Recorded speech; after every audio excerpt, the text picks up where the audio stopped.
So have I stumbled on a very rare motorhome, of which only 23 were ever made, or just some backyard RV enthusiast Franken-Camper? Stick around, we're both going to find out.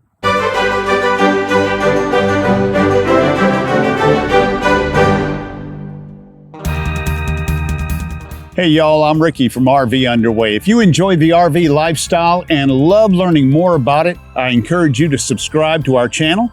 Ring the bell to be notified when new content is available.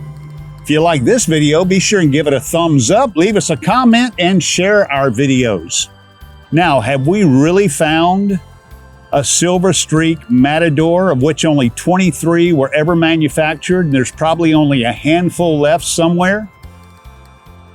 Well, let's start here with the chassis, the actual truck under the Class C. Though they didn't classify them back in the late 60s, they just called them motorhomes.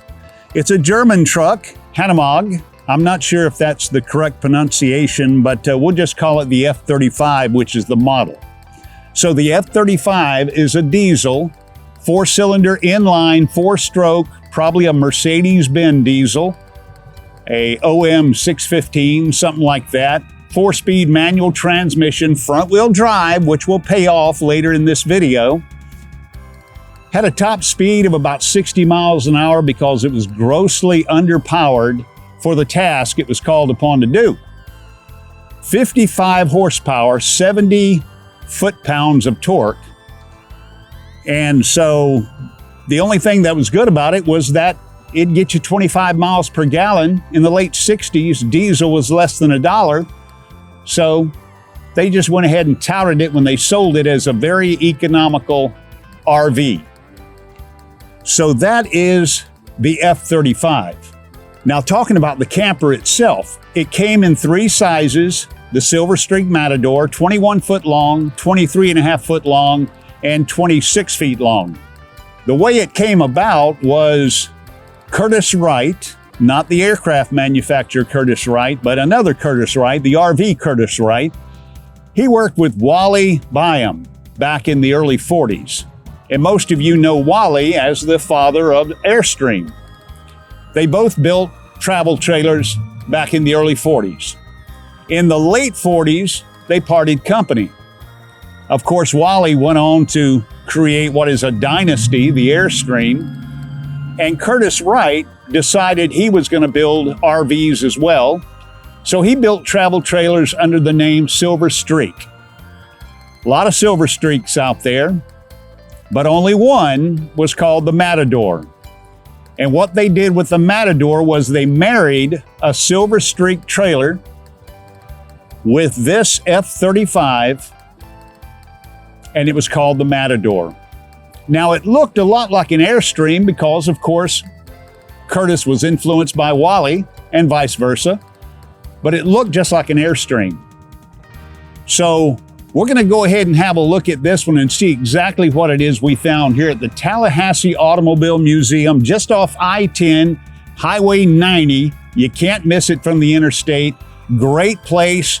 Everything inside.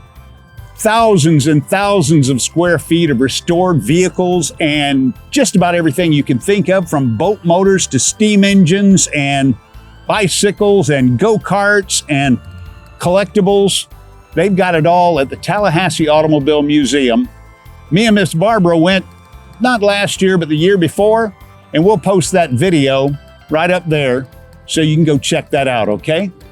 It was a good time. A lot of great stuff here. So if you haven't done yourself a favor and visited in Tallahassee at the Automobile Museum, be sure and do it. Now, did we find a Silver Streak Matador? Sadly not. What we have here is the F35 front end from circa late 60s through the 70s, and probably a 1980s fan travel trailer. And they have been married together, and it ain't no Matador. Let's talk a little bit about the company itself. We're going to call it Hanomag. I'm not sure exactly how to pronounce that. It's a German name. The founder started building industrial machinery and steam engines back in the mid-1800s. By the late 1800s, he was building locomotives. By the early 1920s, the company was manufacturing farm tractors and is credited with being one of the first tractor manufacturers to move from gasoline to diesel. Now, it was the top tractor throughout Europe for decades. Then they started building trucks in the 1940s. And they built a bunch of these F-35s, F-20s, F-30s, and F-35s. They were used for pickup trucks, cargo trucks, ambulances. They were even used for fire engines. Some of them were even camper vans, just like the Volkswagen Westphalia package. But that's the F-35. Now, I don't know much about the fan travel trailer, but I do know some fella seamed them together.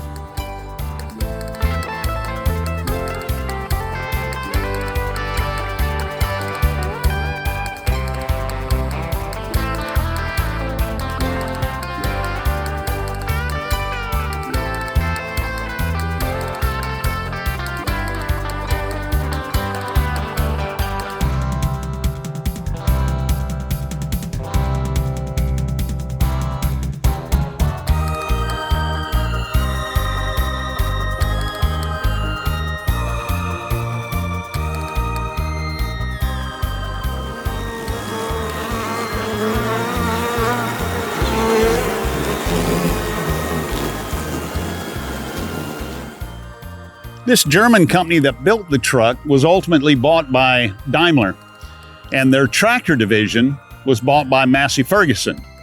I don't know who eventually bought fan travel trailers out of Indiana. They probably got scooped up by somebody.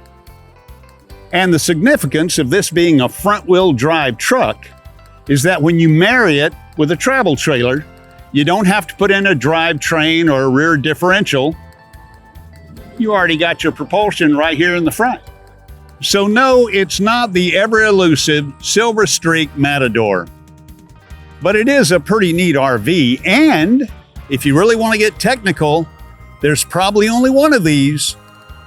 So did I find a diamond in the rough? May not look like it, but it is a rarity. Right here at the Tallahassee Automobile Museum, just off I-10, Highway 90 in Tallahassee. Do drop in the next time you're coming through town. It's also a harvest host, so you can stay overnight right here in the parking lot. It's a really good museum. You'll find a lot of stuff in there, things you wouldn't imagine you'd find in an automotive museum. They've got everything. So until I see you again, reporting from the Faux Silver Streak Matador, fair winds and following seas.